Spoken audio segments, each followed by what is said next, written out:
Bom dia, meus queridos, boa tarde, boa noite, boa alvorada, seja o horário que esteja vendo este vídeo. Meu nome é Kaique, sou professor de História e hoje nós veremos o conteúdo para o sétimo ano, para ser mais específico, uma matéria sobre o Brasil Colônia. Bora lá! Como também vocês sabem, eu sempre opto em determinados temas fazer inúmeros vídeos, às vezes 2, 3, até 4, como neste caso, para ficar mais simples e vocês entenderem sobre o nosso conteúdo estudado. Aqui, neste vídeo, nós veremos o segundo tema, um pouquinho sobre administração, economia, União Ibérica e invasões no período que a gente entende pelo Brasil colônia, compreendido entre o ano de 1500 até 1815. Então, sem mais delongas, bora lá! Como vocês também sabem, eu sempre opto em deixar aqui um pouquinho sobre a divisão que nós temos da história para facilitar o seu estudo. Como a gente sabe, estamos vendo o Brasil colônia, período de 1500 até 1822, com a independência do Brasil. Dentro dele é subdividido em três, e o segundo que nós estamos vendo, como vocês podem reparar no monitor de vocês, ou na tela do smartphone, ou até mesmo no notebook, que é o Brasil colonial, que é o período de 1500 até 1815. Aqui, como se dará o Brasil colônia? O início, aqui teremos a colonização do território brasileiro, lembrando que o Brasil não era um país unificado como nós conhecemos hoje. O fim se dará com o Brasil passa a ser Reino Unido de Portugal. O Brasil tem um outro nome e é considerado ou chamado de América Portuguesa. Não existia como país, como nós sabemos, unificado, como eu disse. No ano de 1494 é assinado o Tratado de Tordesilhas entre Espanha e Portugal. Lá, no ano de 1500, Pedro Álvares Cabral chega ao Brasil. E aí Portugal presente apenas no litoral brasileiro nesse instante durante os 30 anos iniciais. Inclusive a América Portuguesa ela sofre inúmeras invasões das nações europeias. Lembrando que o Tratado de Tordesilhas foi assinado durante um grande período em que Portugal e Espanha elas detinham grande potência e eram consideradas as maiores potências marítimas da época. Evidentemente, outras nações, inclusive nações inimigas, elas não aceitaram muito essa autoridade da Espanha e Portugal dentro da América, do continente então descoberto pelos europeus. Com isso, elas invadem o território, sabendo que teria inúmeras riquezas, e o mesmo Portugal, então, ele se sente pressionado, e aí com isso incentiva a colonização do Brasil para não perder o próprio território. Como serão algumas questões do Brasil colônia aqui? Eu optei em trabalhar com 8. Administração, economia, União Ibérica, invasões no Brasil, expansão territorial brasileira, ciclo minerador, sociedade e as revoltas. Neste vídeo nós veremos as 4 iniciais. Como se dará a administração da colônia? A administração, ela basicamente vai ser em duas. A primeira será as capitanias hereditárias e a segunda será o governo geral. Aqui as capitanias hereditárias, ela foi um período de 1534 até 1548. Elas foram criadas pelo então rei de Portugal, Dom João III. Os objetivos das capitanias hereditárias basicamente era a colonização, ou seja, vir os portugueses, os europeus para o Brasil e passar as terras para os particulares portugueses, lucrando facilmente a coroa. A mesma coroa portuguesa transmitia as terras através de documentos, que eram as cartas de doação e foral. Os portugueses que recebiam terras ficaram conhecidos como donatários, e apenas os portugueses poderiam participar dessa empreitada. E aí eu coloquei a ilustração representando este mesmo feito entre a coroa portuguesa e os particulares portugueses. Basicamente, estas capitanias hereditárias eram uma terceirização. O rei ele distribuía as terras para os donatários, e os mesmos donatários deveriam praticar lealdade e impor impostos, devolver os impostos devolver certa quantia que seria os impostos para a coroa portuguesa. Os donatários aqui poderiam doar terras ou vender para as pessoas de sua confiança. Os lotes de terras eram chamados de sesmarias. Era juridicamente estabelecido pela Carta de Sesmaria este mesmo terreno. E com isso, com o tempo, ele vai cair em decadência. Mas antes que eu demonstre porquê, aqui são as capitanias hereditárias que nós temos no início da colonização. Lembrado que aqui é o Tratado de Tordesilhas, e aqui a gente tem a capitania de São Vicente, Santo Amaro, Espírito Santo, São Tomé, teremos a de Porto Seguro, de Pernambuco, dentre outras. Como vocês podem reparar, aqui a extensão territorial portuguesa ela era gigante, mas os portugueses estavam basicamente apenas no litoral.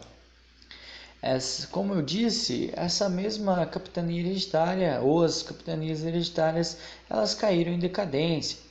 Era uma administração descentralizada e um monopólio exclusivo à coroa portuguesa, evitando muito a distribuição de terras da forma mais simples. Também teremos o alto custo e os donatários não vinham para o Brasil, não havendo a colonização, coisa que a própria coroa portuguesa ela almejava. E aqui eles não descobriram metais preciosos, com isso aumentando o custo de mandar pessoas para cá sem nenhuma forma de riqueza rápida e abundante. A coroa portuguesa então decidiu criar uma outra forma de lucro. E aí no ano de 1548, Dom João III decidiu criar outra forma de governo. Aí se dará início ao governo geral, de 1548 até 1640. Ele foi criado pelo então rei português Dom João III. Os objetivos eram centralizar o poder na colônia, maior eficiência na administração e maior lucro com a colônia portuguesa. No ano de 1548, Dom João III nomeia Tomé de Souza como governador-geral e houve um documento de organização, que ficou conhecido como Regimento de Tomé de Souza. Como será a estrutura administrativa do governo geral? O governo geral, o governador-geral ele tem o cargo mais alto da colônia, e ele que é o responsável, é como se fosse um vice-rei aqui no terreno, na colônia portuguesa. Abaixo dele teremos o provedor-mor, que fiscalizava as contas e os impostos dentro da colônia, o ouvidor-mor, que organizava a defesa da colônia. Teremos o capitão-mor, que é a organização responsável pela organização das tropas. Teremos aqui as câmaras municipais, que eram órgãos políticos locais, eram responsáveis pela justiça, política, finanças e eram um âmbito local. E os membros aqui eram considerados de sangue puro, ou seja, apenas os portugueses poderiam participar. Quais serão os 3 primeiros governadores gerais? Teremos Tomé de Souza, que aumentou a produção canavieira, estruturou latifúndios, trouxe os primeiros escravos negros para o Brasil. Ele construiu um estaleiro e veio os primeiros jesuítas, que são uma ordem religiosa católica. O segundo será Duarte da Costa, que fez uma administração conturbada. Inclusive, os franceses se instalaram no Rio de Janeiro e fundaram a França Antártica. Os donatários pediram a substituição de Duarte da Costa, e aí substituído por Mendes Sá, que ele continuou com a política de doar sesmarias e expulsou os rivais portugueses, os franceses do litoral. Um dos fundadores da cidade do Rio de Janeiro foi Mendes Sá. Como se dará a economia dentro do Brasil colônia nessa época? É uma agricultura de exportação, e o principal meio de renda dos colonos era a própria agricultura. Teremos maior exploração que era feita no Nordeste brasileiro. Inclusive, o Nordeste apresentava condições geográficas favoráveis para o plantio da cana. Quem refinava e distribuía o açúcar na Europa português era a Holanda. Os portugueses dizimaram as florestas e as plantações, usaram a pecuária como renda de alimentos.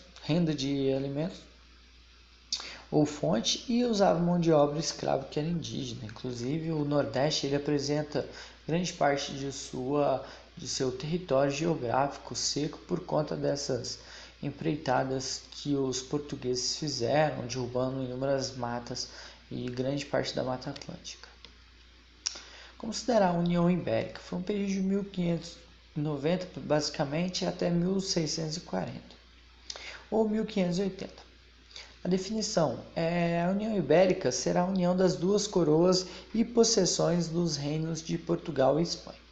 No ano de 1578, Dom Sebastião, rei português, desapareceu na Batalha de Alcácer Quibir, no norte da África.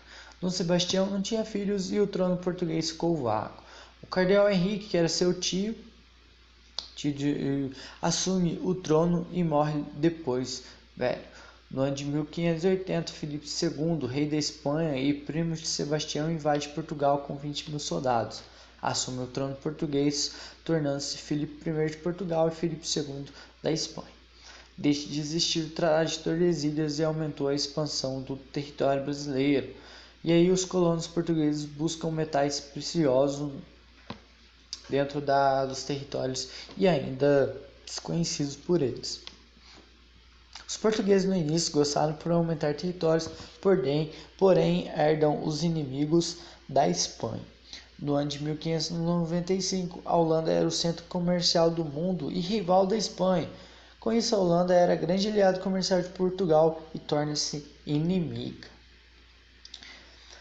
Como será a Guerra de Restauração? No ano de 1680, o objetivo era tornar-se Portugal livre, basicamente.